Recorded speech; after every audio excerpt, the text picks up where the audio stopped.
माननीय सदस्यगण please please नहीं please please माननीय सदस्यगण, ये आप सबसे अपेक्षा की जाती है कि रिटेन स्पीच पढ़ने के बजाय अपने आप पॉइंट्स कहें। प्लीज आप सभी सदस्यों से do not read, you are not suppose to read your written statements. Please माननीय श्री राघव चड्ढा।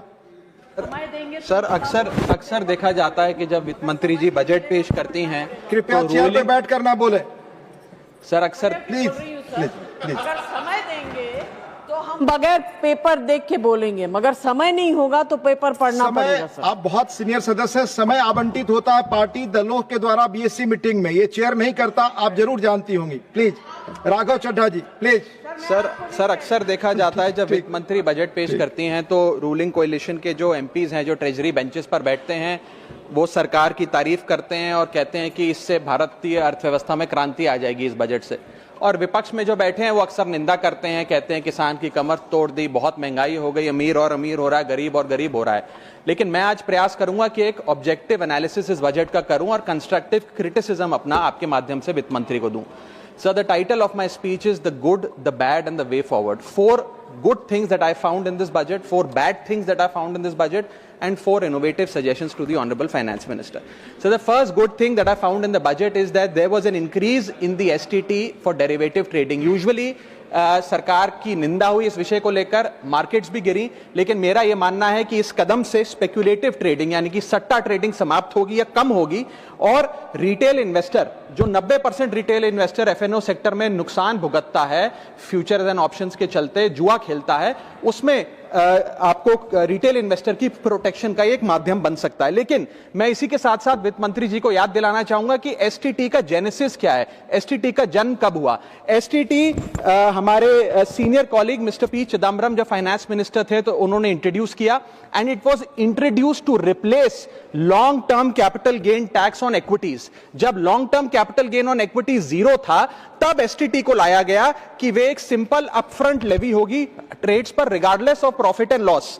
लेकिन अब सरकार ने long term capital gain tax भी लगा दिया, एसटीटी भी लगा दिया और रिटेल इन्वेस्टर को और तमाम इन्वेस्टर्स को एक प्रकार से डिसइंसेंटिवाइज किया। मैं एक सुझाव लाया हूं सरकार के लिए जिससे long term house hold earnings बढ़ेंगी, वेल्थ क्रिएशन होगा और वेल्थ पार्किंग रियल एस्टेट और गोल्ड के सेक्टर से निकलकर इक्विटीज में आएगी और स्पेक्युलेटिव ट्रेडिंग और कम होगी और long term investment behaviour investors का बढ़ेगा। वो की है कि long term capital gain tax on equities should be made nil in this country for individual investors. दुनिया की कई ऐसे देश हैं जिसके अंदर long term capital gain tax equities पे खास तौर पे शून्य है, जैसे कि Switzerland, Singapore, UAE, New Zealand, Hong Kong, Qatar, Malaysia. मैं चाहूंगा कि जब एसटीटी बढ़ाया जा रहा है तो इसी बजट में ही long term capital gain tax को 0 किया जाए। सर मेरा दूसरा जो मैं सरकार के बजट को एक्नॉलेज करना चाहूंगा वो ये है कि कैपेक्स के जो एक्सपेंडिचर एलोकेशन होता है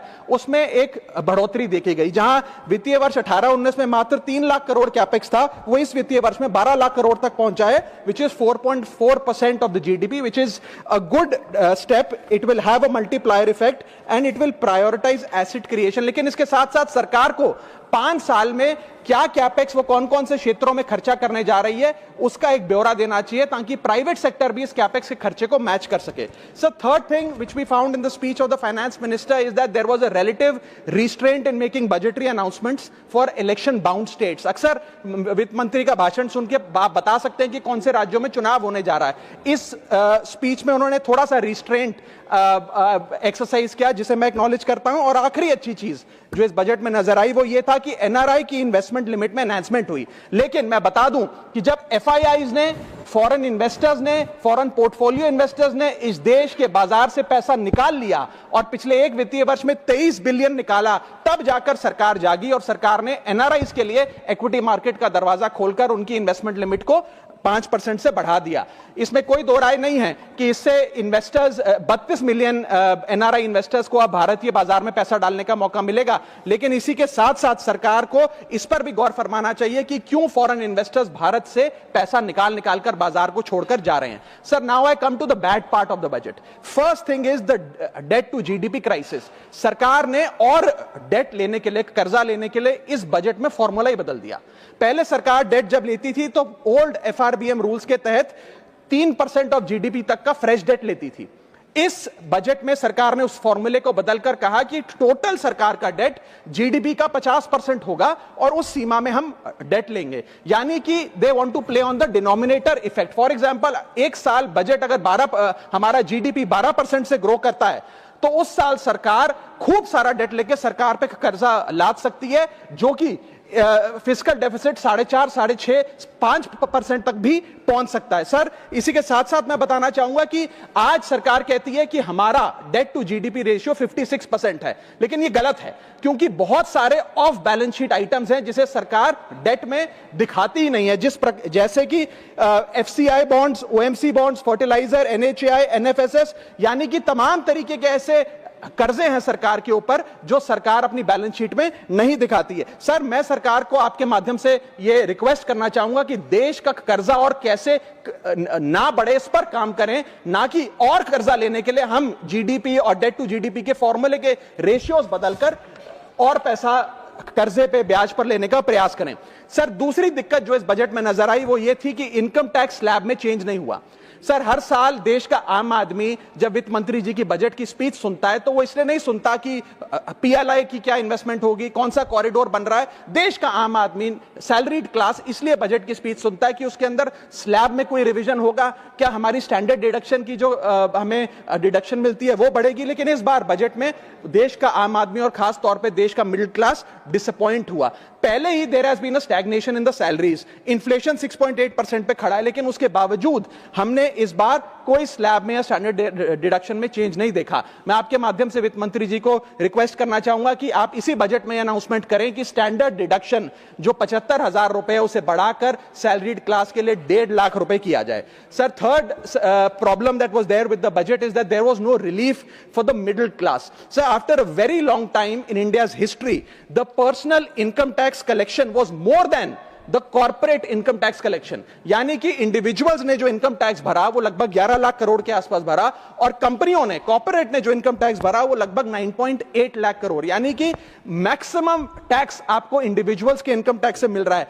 आप मिडिल क्लास वो टैक्स भर रहा है। आज वो दौर आ गया है कि हम मिडिल क्लास को अपलिफ्ट करें, मिडिल क्लास को पैम्पर करें, नहीं तो मिडिल क्लास एक सैंडविच की तरह रिच क्लास और पुअर क्लास में दबता चला जा रहा है। सर, राइजिंग कॉस्ट प्रेशर्स के चलते पिछले वित्तीय वर्ष में मिडिल क्लास ने देखा कि उसके एजुकेशन के खर्चे में 8% की बढ़ोतरी हुई, हेल्थ केयर 9% से महंगा हुआ, रेंट 7% से, फूड 6% से, ट्रांसपोर्ट 5% से।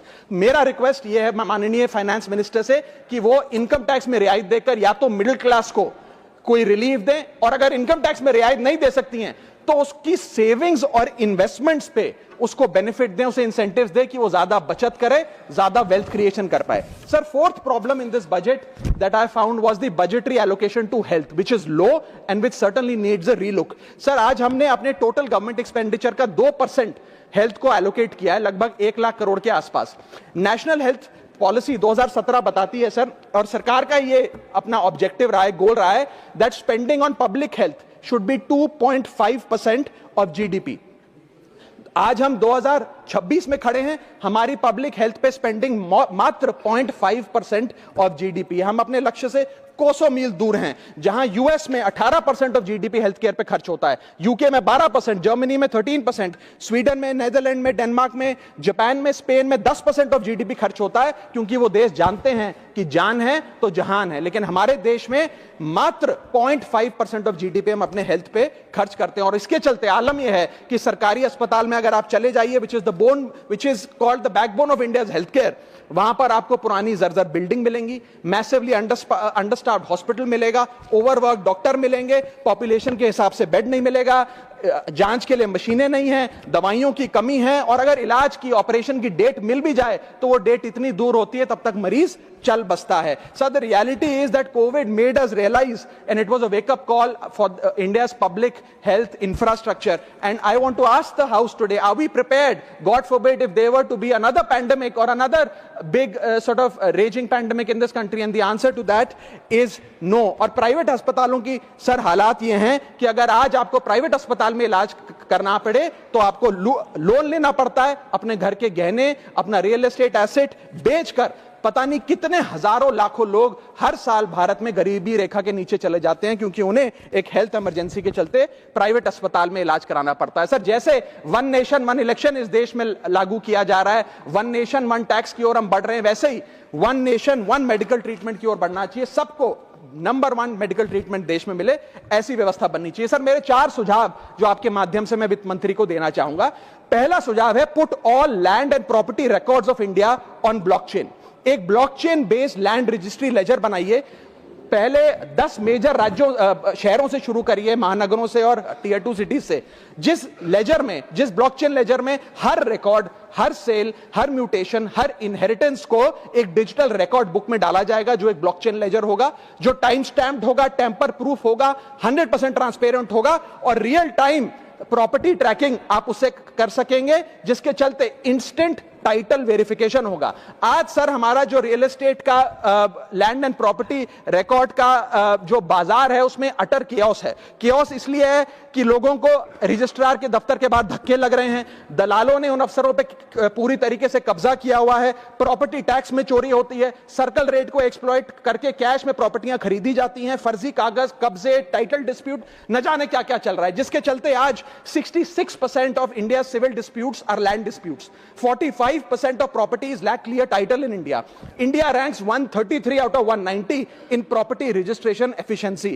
48% of our properties are under dispute, and the average time taken by civil courts to resolve these disputes is 7 years. And 6.2 crore property documents are pending digitization. वो तहसीलदार के दफ्तर में पड़े या रजिस्ट्रार के दफ्तर में, उनका डिजिटाइजेशन अभी तक नहीं हुआ। इन सारी बीमारियों का एक ही दवा है, that is national blockchain registry, जिसके चलते प्रॉपर्टी डिस्प्यूट समाप्त होंगे, मिडिल क्लास की वेल्थ अनलॉक होगी क्योंकि वे और ब्याज पे पैसा ले पाएंगे, प्रॉपर्टी टैक्स की कंप्लायंस बढ़ेगी और रीट्स जैसे इन्वेस्टमेंट व्हीकल्स को ब्लॉकचेन वेरीफाइड टाइटल मिलेंगे, उसमें भी बढ़ोतरी देखी जाएगी।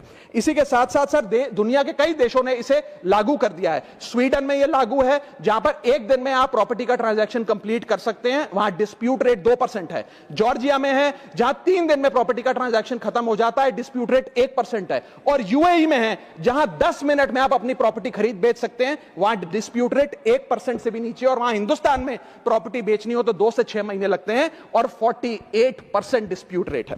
सर, मेरा दूसरा सुझाव है inflation linked salary revision act. Bharat में वेजेस को इंडेक्स करिए महंगाई से। वित्तीय वर्ष 18 से लेकर वित्तीय वर्ष 26 में हमने देखा कि real wages for the salaried class में 16% की गिरावट आई। ये गिरावट का मतलब इन सालों में जितनी महंगाई थी, जिस स्तर पे महंगाई बढ़ी उस स्तर पे वेजेस नहीं बढ़ी, जिसके चलते 16% की गिरावट रियल वेजेस में देखी गई। इसीलिए mandatory wage indexation formula is the need of the hour and the government must look at it. इसके चलते तमाम फॉर्मल सेक्टर्स में, corporate, shops, factories, gig workers, सबको इन्फ्लेशन इंडेक्स वेज हाइक मिलेगा। और सरकार के मुलाजिम को तो मिलता ही है, हर साल डियरनेस अलाउंस मिलता है, उसके बाद आप हर कुछ सालों में पे कमीशन लागू होता है। इससे आप 20 करोड़ आबादी, which is 45% of India's total workforce, आप उसे एड्रेस कर पाएंगे।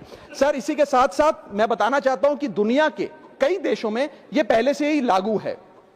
यूएस के अंदर COLA, cost of living adjustment system लागू है, जिसके अंदर एनुअल और ऑटोमेटिक रिवीजन होता है।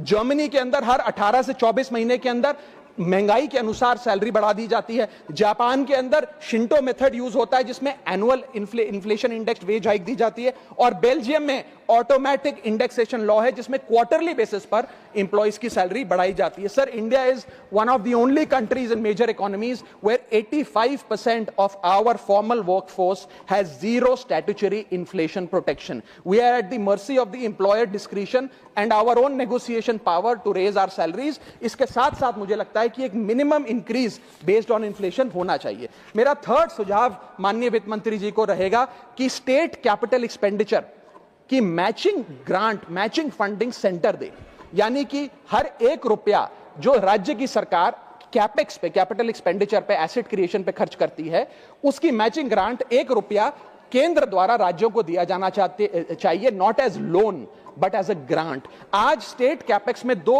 बॉटलनेक्स है। पहला बॉटलनेक है बोरोइंग कैप, यानी कि कोई भी राज्य अपने स्टेट जीडीपी से 3% से ज्यादा ब्याज पर पैसा नहीं ले सकता, वो कैपेक्स पे नहीं खर्च करता, वो तमाम तरीके के ऑपरेशनल खर्चे करता है। और सेकंड प्रॉब्लम है कि अगर केंद्र सरकार पैसा देती भी है राज्यों को कैपेक्स के लिए, वो लोन की सूरत में देती है, और कंडीशनल लोन की किस एसेट पे कितना खर्च होगा, एक कंडीशनल लोन दिया जाता। मेरा सुझाव है that replace this loan with conditions given by the centre to grant with trust, grant based on trust by the centre. Sir, centre को आने वाले 5 वर्षों के लिए 1.5 लाख करोड़ आवंटित करना चाहिए, not as loan but as these capex grants, ताकि राज्यों में सड़कें बने, इरिगेशन नेटवर्क बने, लोकल पावर इंफ्रास्ट्रक्चर बने, ड्रिंकिंग वाटर सैनिटेशन हो, और अर्बन इंफ्रास्ट्रक्चर में एसेट क्रिएशन, एसेट फॉर्मेशन किया जाए। As not as loan, not on interest, not with principal and with no conditionality. अगर ऐसा होता है तो सबसे पहले तो स्टेट की बैलेंस शीट में this grant will not sit as debt, state की बैलेंस शीट सुंदर होगी, बेहतर होगी। दूसरा, खुलकर राज्य कैपेक्स पर खर्च कर पाएंगे। Third, it will be a high growth and a high job creator, एक ग्रोथ मल्टीप्लायर और जॉब क्रिएटर के तौर पे इसका इस्तेमाल होगा, क्योंकि हर 1 रुपया जो आप कैपेक्स पे खर्च करते हैं